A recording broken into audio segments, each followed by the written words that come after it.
지역의 이슈를 속 시원히 풀어보는 헬로 이슈토크입니다. 이동현 부천시 의원이 1심 판결에서 실형을 선고받고 법정 구속됐습니다. 이 의원은 알선 뇌물 약속과 절도 혐의로 징역 1년 6개월형을 받았는데요. 이번 판결이 내려지자 국민의힘 김환석 의원은 부천시와 의회 명예를 실추시켰다며 시의회에 제명을 요구하겠다고 밝혔습니다. 징계안 처리를 위해 10월 원포인트 임시회를 요구할 예정인데요. 과연 시의회가 이를 어떻게 처리할지에 관심이 쏠리고 있습니다. 자세한 내용을 정진욱 뉴스원 기자 그리고 김기현 YMCA 사무총장과 함께 짚어봅니다. 두 분 어서 나오세요. 네, 안녕하세요. 반갑습니다. 이동현 부천시 의원이 결국 1년 6개월형을 선고받았습니다. 애초에 이 의원은 주차장과 모텔 부지 관련해서 알선 뇌물 약속 혐의 또 현금 지급기에서 70만 원을 가져갈 절도 혐의까지 받았는데요. 1심 법원의 판결 좀 짚어볼까요? 네, 이동현 전 시의장, 그러니까 전 지금 현직 의원입니다. 의원은 지금 알선 뇌물 약속 그리고 부동산 실권리자 명기 등에 관한 법률 위반 그리고 절도 혐의로 해서 세 가지 항목으로 지금 법원에 넘겨졌는데 네. 결국에는 부동산 관련돼서는 무죄 선고를 받았고요. 그리고 알선 뇌물 약속과 절도 혐의에 대해서는 유죄 판정을 받아서 1년 6개월 법적 구속을 당했습니다. 계속해서 부인해 왔었어요. 이동현 의원 지금 그래서 이번 판결에서 어떤 입장을 보이고 있습니까? 어쨌든 항소를 할 거로 보입니다. 왜냐하면 본인의 명예도 걸려있던 문제이다 보니까 아무래도 1년 6개월의 현재 법적 구속인 상태에서 네. 치열한 법적 공방을 벌여서 형을 좀 낮추거나 집행유예 쪽으로 나와서 어떤 시의원 직을 계속 유지하면서 본인의 명예 회복을 하려고 아마 시도를 할 것으로 보입니다. 그래요. 1심이지만 이 법정 구속이 되면서 참 지역사회 파장이 큰데 이번 이 법원 판결 우리 김기현 사무총장 어떻게 보세요? 부천시에서 정말 참담한 일이죠. 그러니까 이동현 의원 그 알선 뇌물 관련된 부분은 오랫동안 지역사회에서 논란이 됐던 부분입니다. 네. 그래서 사실 지난번 선거 전에도 논란이 됐지만 본인이 무죄를 계속 주장을 하고 그게 근거 확보가 어려우니까 사실 논란만 됐지만 뭔가 이제 해결이 안 됐던 문제고요. 절도 문제 같은 경우는 사실 현금 지급기에서 70만 원 이제 빼갔다는 건데 사실 그때는 시의원단이 시의장직이었었습니다. 그러니까 부천시의회 의장이 사실 일반인들이 상상하기 어려운 행위를 하고 이런 것들이 이제 전국에 방송되고 하면서 부천 시민들 굉장히 참담하고 정말 할 말을 잃는 그런 상황이 됐었죠. 좀 더 자세히 살펴보죠. 이동현 부천시 의원은 혐의를 계속 부인해 왔는데요. 먼저 상동 주차장 부지와 심곡본동의 모텔 부지 매입과 관련해서 알선 뇌물 약속 혐의입니다. 이게 법적인 용어라서 말이 좀 어려운데 좀 설명을 해주시죠, 정 기자님. 아무튼 공무원의 직위를 이용해서 내가 무엇을 도와줄 테니 그에 대한 대가를 달라. 이렇게 알선 뇌물 수재가 형성이 되는데요. 네네. 이동현 전 시의장, 그러니까 현직 의원 같은 경우는 6대, 7대, 8대 현재 시의원으로서 그 도로건설, 재건축 등을 감당하는 도시교통위원회 소속 의원이었습니다.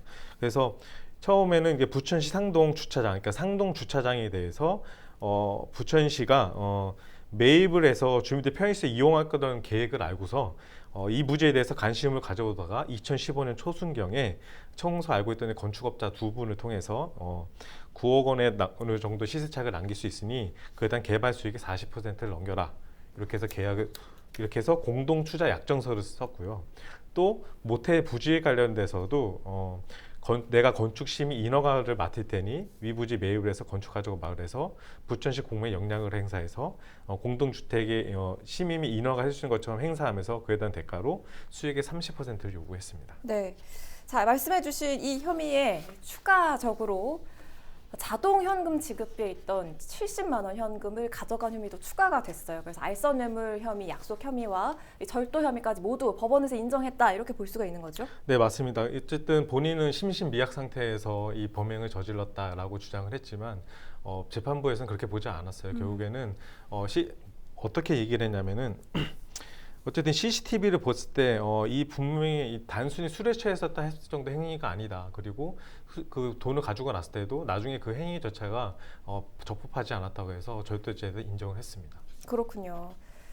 자, 최근에 이렇게 지방의원 자질 문제가 끊임없이 제기가 되고 있습니다. 자, 이번 일을 계기로 인사검증 시스템에 대한 의문도 제기가 되고 있는데 이게 인사검증 시스템의 문제인 건지 아니면 의정활동에 대한 감시가 제대로 되지 않는 건지 어떤 부분일까요?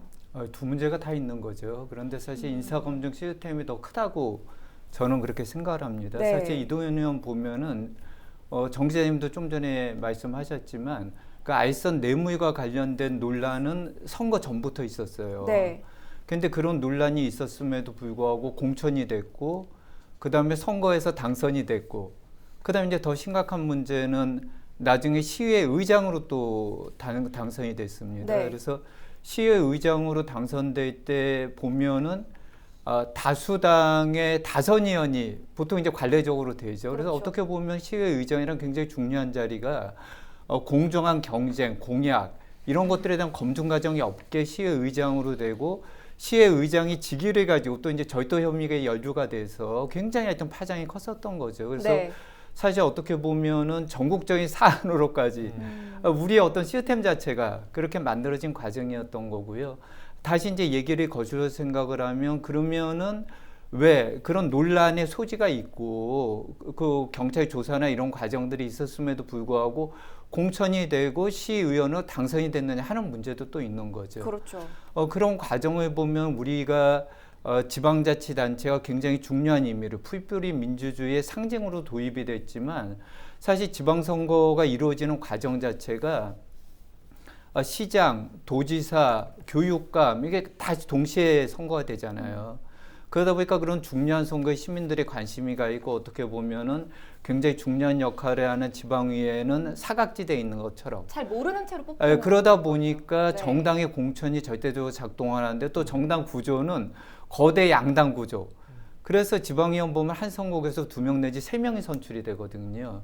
그러면 정당에서 공천된 사람은 대부분 선출이 되는, 이런 어떻게 보면 좀 악순환의 구조가 좀 있는 문제인 거죠. 네. 사실 이동현 의원은 지금은 무소속인데요. 더불어민주당 소속으로 부천시 의장에 당선되기도 했습니다. 이렇다 보니까 정의당에서는 더불어민주당의 공직인사 기준과 인사검증 시스템을 제시하라고 했는데, 이 지방의원 인사검증 시스템이 잘 작동하지 않고 있다, 이런 분석이 나올 수밖에 없죠. 예, 그럴 수밖에 없습니다. 왜 그러나 하면은 정당에서도 지금 그 공천 과정이라는 게 얼마나 큰 영향을 미치는지 잘 알고 있거든요. 그러니까 어떻게 보면 공천 과정 자체는 정당의 내부적인 과정이지만, 사실 국회의원이나 시장의 경선 과정에 비해서는 지방의원은 굉장히 시민들의 참여라든지 감시라든지 아니면 뭔가 지역사회 의견이 반영되는 구조 자체가 없는 거죠. 어떻게 보면 좀 허술하다. 정당 내부 네. 과정으로만 이루어지고 있는 네, 거거든요. 그리고 사실 이동현 의원 같은 경우는 그런 논란이 있었음에도 불구하고 본인이 계속 무죄를 주장을 하니까 또 정당 자체 내 그걸 검증할 수 있는 시스템은 없는 거죠. 그냥 믿어줄 수밖에. 이러다 네네. 보니까 사실 그 지방의원도 선출직 공직자, 우리가 이렇게 부르거든요. 그럼 공직을 수행할 수 있는 사람들을 1차선에서 뭔가 검증되고 걸러지는 역할 자체가 굉장히 좀 취약한 거 아닌가 이렇게 생각합니다. 이건 사실 뭐 더불어민주당의 경우뿐만은 아닐 텐데요. 기자 입장에서 이 지방 의원들의 인사 검증 좀 허점이랄까요? 이런 건 어떻게 보셨어요? 그러니까 총재께서 말씀하신 대로 어쨌든 양대 거대 정당이 위주로 돼 있다 보니까 네. 그리고 솔직히 말하면 시의원들이나 도의원 같은 경우는 관심이 많이 떨어지다 보니까 그런 부분이 있는데, 또 정당이다 보니까 이 부분에서 이용을 안 할 수도 없는 입장이거든요. 이동현 전 시의장 같은 경우는 8대 때도 1차 때는 좀 떨어졌던 걸로 알고 있거든요. 2차 때는 어떻게든 붙었지만 또 공천 과정에서도 뭔가 보이지 않는 힘이 작용한다는 거죠. 그분은 의원이 될 수도 있고 또 다른 힘이, 그러니까 이해관계에 따라서 이게 사람이 올라가고 내려가는 이런 부분이 있기 때문에 이 부분을 과연 어떻게 볼 것인가, 결국엔 투표로서 이렇게 판단을 해야 되는데 이 부분에 대한 또 그에 대한 정보도 많이 제공되어 있지 않은 상황에서, 그리고 네. 일단 세세 속속히 또 알 수 있는 부분도 많이 적다 보니까 저희 언론의 역할도 많이 중요하다 보고요. 어쨌든 이 부분에 대해서는 양당, 아까 총장께서 말씀하신 대로 양당 체제로 가다 보고 또 관심도 많이 났다 보니까 그러니까 정당에 의지할 수밖에 없는 그런 공천 시스템이 좀 문제라고 보고 있습니다. 네, 시스템도 문제고 또 언론의 역할도 중요하겠지만 우리 모두가 관심을 갖는 게 가장 우선돼야 하지 않나 하는 생각이 들어요. 사실 매년 이 시민사회에서 부천시의회 의원들의 의정활동 평가를 하고 있습니다. 관련해서 의원들은 또 의원들대로 이 부분에 반발을 하고 있는데, 의회에 대한 이 감시 기능이 뭐 어떻게 작용해야 한다고 보세요? 어쨌든 시의 정당에 대해서 감시하는 작동은 정당이 하는 게 좀 많이 보이거든요. 네. 어쨌든 자체적으로 내부적으로 감사도 벌이고 어쨌든 조사를 벌여서 이런 부분에서 좀 걸러야 되는데 이게 시의회는 좀 그런 것들이 많이 작동을 안 하고 있어요. 결국에는 시민사회 단체나 아니면 언론이 정확하게 이 문제에 찝어서 문제시를 제기를 해야 되는데 일단 저도 언론인 하나로서 이제 부천시에 이런 문제가 발생한 것들은 상당히 책임을 통감하고 있고요. 이 부분에서 이제 부천시에도 좀 많이 들여다볼 생각을 갖고 있습니다. 네, 총체적으로 지방의회에 대한 감시 기능 좀 어떻게 작동이 돼야 할까요? 그리고 그 두 가지 측면을 좀 말씀드리고 싶은데요. 하나는 어쨌든 지방의회 자체도 시민들의 대변인 역할을 하는 거기 때문에 네. 대변인하는 지방자체가 제자대로 역할을 하는지 지역 언론, 시민단체, 시민들이 그거를 이제 확인하고 검증하고 뭔가 발언을 내는 이런 문제가 이제 굉장히 중요하고 이게 네. 어떻게 작동할까 하는 문제가 있고요. 그 다음에 또 잘 이제 눈에 드러나지 않는 거는 우리 지방자치단체가 지방선거에서 대부분의 경우가 지방자치단체장하고 지방의회 다수당이 같은 당이 됩니다. 이러다 보니까 우리가 민주주의 기본적인 원리가 체크 앤 밸런스, 그래서 감시하고 그 다음에 균형을 이루는 역할을 해야 되는데 지방의회 그 역할이 굉장히 취약해져 있어요. 네. 그러다 보니까 지방자치단체장의 견제하고 감시하고 해야 될 지방의회가 어떻게 보면 그러한 기능 자체가 굉장히 취약해져 있는, 그러다 보니까 이런 것들이 지방의원이 이해관계자처럼 이렇게 돌변하는 이러한 사항들이 반영되고 있기 때문에 어쨌든 이런 문제 자체를 어떻게 좀 정상화시켜내느냐 하는 과제가 있는 게 사실입니다. 그리고 이 정당 공천제로 돌아서면서 책임 정치를 하겠다 이런 목소리가 높았는데 결국은 뭐 탈당하면 그만이지 않냐 하는 식으로 사후 약방문격으로만 이렇게 이뤄지고 있잖아요. 이 부분도 좀 문제 해결이 돼야 할 것 같아요. 예, 이게 좀 딱딱한 이야기지만 하여튼 지방의회의 기능과 관련해서 굉장히 중요한 문제이기 때문에 좀 시민 여러분들 알고 계셔야 될 것 같아요. 사실 지방의회는 풀뿌리 민주주의 상징이라고 얘기를 합니다. 그렇죠. 그런데 그렇게 작동하는 게 선진국에서는 지방자치단체 규모가 3만 내지 10만 명 정도 규모의 지방자치단체가 굉장히 많아요. 그러니까 우리 동단위 같은 거예요. 그러니까 동단위 같은 게 지방자치단체로 기능을 하고 그러니까 지방의원들이 굉장히 세세하게 시민들의 생활과 밀착해 있어서 활동을 하는, 그러기 때문에 풀뿌리 민주주의의 어떤 근거 같은 역할을 하는 거거든요. 근데 우리는 지방자치단체가 규모가 굉장히 크죠. 그리고 지방의회가 출범할 때는 무보수 명예직으로 출발했습니다. 선진국의 풀뿌리 민주주의 전통을 받아서. 그런데 이게 중간에 정당 공천제가 개입되면서 직업적인 정치인들이 양상구조처럼 돼 있는 거죠. 그런데 문제는 정당 공천제가 개입되면서 정당의 영향이 투영되면서 정당의 하부구조 같은, 그러니까 제일 기초적으로 정당의 어떤 역할을 하는 직업 정치인들 같은 역할을 하게 된 거예요.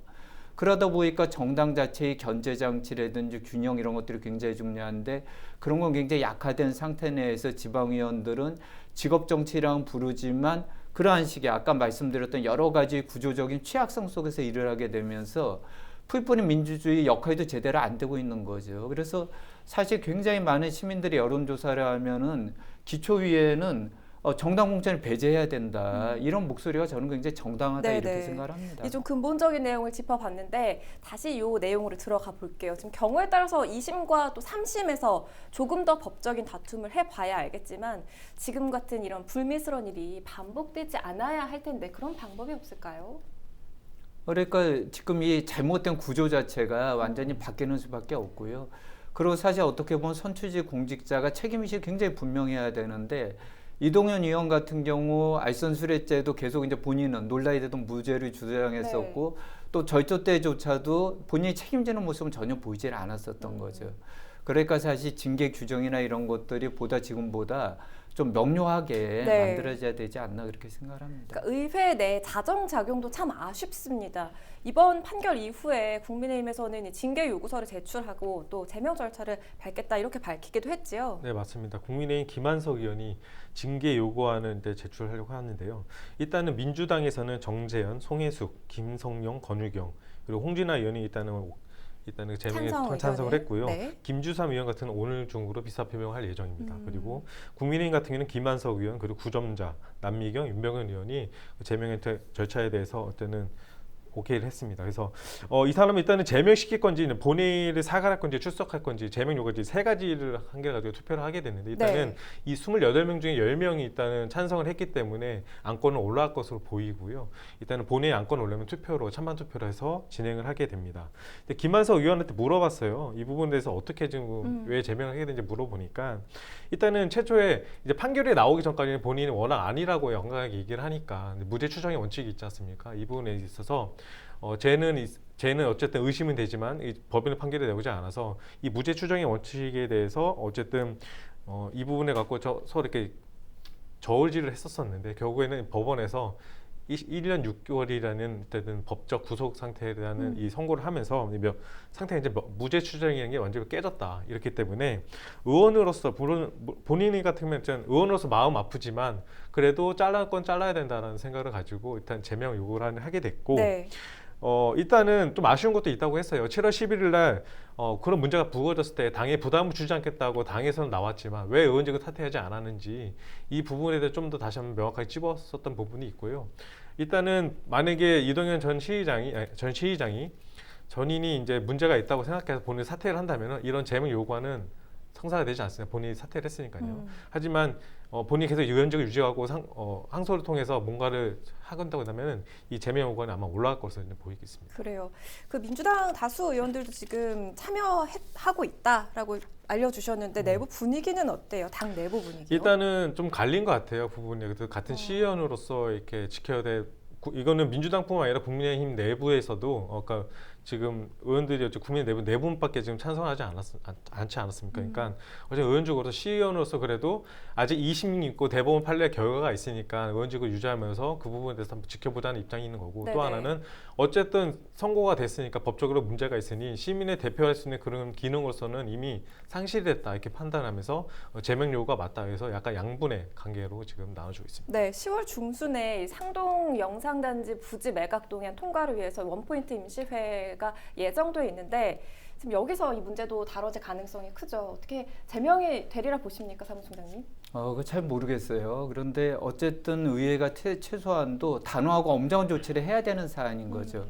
그리고 본인 입장에서도 사실 정치적 미래를 생각하면 이럴 때 의원직 사퇴를 하면서 책임을 지고 네. 혹시 나중에 무죄 선고를 받으면은 다시 정치적 활동을 재개할 수 있는 거거든요. 그런데 어쨌든 법에서는 3심제를 우리나라는 도입을 하면서 무죄 추정의 원칙을 하고 있는데 그 기간 자체가 사실 상당한 기간이 걸리기 때문에 그러면은 차기 선고가 거의 가까워서 판결될 가능성이 커요. 기간이 그만큼 걸리니까. 네, 그러면 이제 본인은 의원직을 계속 가지고 사실 그 기간을 계속하고 부천시 시민으로서는 의원 한 명이 활동을 못하는 상태 내에서 그게 연장이 되는 거거든요. 근데 사실 이번 사항도 보다 보면은 지방 의원들 같은 경우 윤리 강령을 가지고 있지만 굉장히 선언적인 내용입니다. 네. 지방 공무원들 같은 경우 징계 규정이 굉장히 구체적이죠.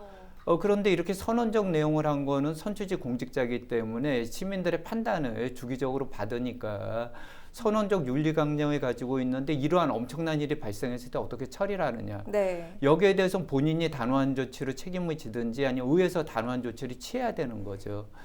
그런데 사실 의회에서 이렇게 한다고 하더라도 의원들끼리 모여서 외부에 어떤 개입이 있는 건 아니잖아요. 그렇죠. 시민들의 여론을 존중하긴 하겠지만 위원들이 모여서 윤리특별위원회 구성을 하고 본회의에서 표결을 하게 되는데 어쨌든 차제에는 좀 단호한 조치를 위해서 해야 되지 않나 이렇게 생각합니다. 그 뭐 정치적인 책임 얘기도 잠깐 해주셨지만 이 개인의 양심에 좀 맡겨놓기에는 부족한 부분이 있지 않나 싶어요. 그러니까 제명이 가능하리라 보십니까, 장 교수님? 일단은 처음에 그러니까 두 가지 조건이 있는데요. 일단은 이동현 전 시의장이 본인이 스스로 내려오는 가능성 그 부분도 있지만 그 부분 약간 조금 가능성이 낮다고 보고요. 근데 이동현 전 시의장이 당선됐을 때 표가 26표나 받았어요. 우리 시의원 총 28명 26표나 받았다는 건 엄청난 숫자거든요. 현재 시의장 같은 경우는 15표밖에 받지 못했습니다. 과연 이 표가 어떻게 작용할지, 과연 누구한테 손해될지, 그러니까 아까 총장님께 말씀하신 대로 시민들의 요구에 대한 시의원들이 움직일지 아니면 시의원들끼리 또 내로남불의 또 행위가 또 벌어질지에 대해서는 아무래도 시민들이 다 지켜볼 걸 보고 있고요. 네. 또 시의원들이 이 부분에서 정확하게 상황을 보고서 판단해야 저는 보고 있습니다. 네, 이동현 부천시 의원이 법정으로 구속된 내용 살펴봤습니다. 헬로 이스토크 오늘 준비한 소식은 여기까지입니다. 시청해주신 여러분 고맙습니다.